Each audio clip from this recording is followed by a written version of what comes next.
Hello everyone, how are you doing? This is MD Tech here with another quick tutorial.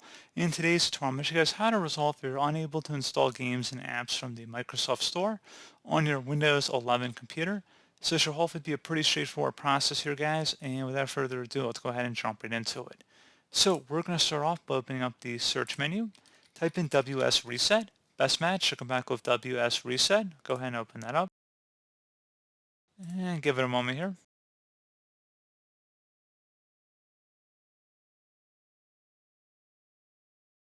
And see, once Microsoft Store relaunches, hopefully your issue has been resolved.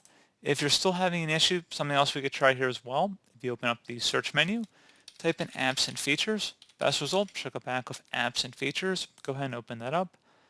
In the apps list field, go ahead and search for store. Best match, check out back of Microsoft Store. Select the three-dot icon next to it and select advanced options and scroll down.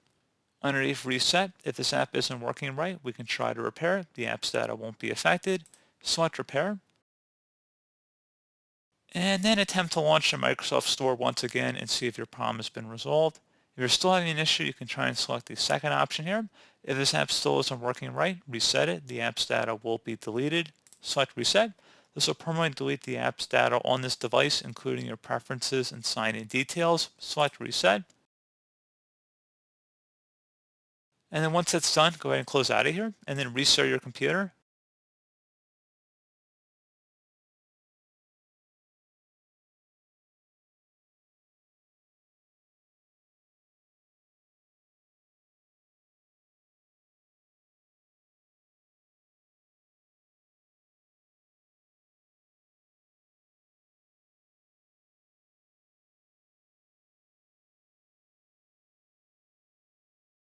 And once again, hopefully that has been able to resolve your problem at this point. As always, thank you guys for watching this brief tutorial. I do hope I was able to help you out, and I do look forward to catching you all in the next tutorial. Goodbye.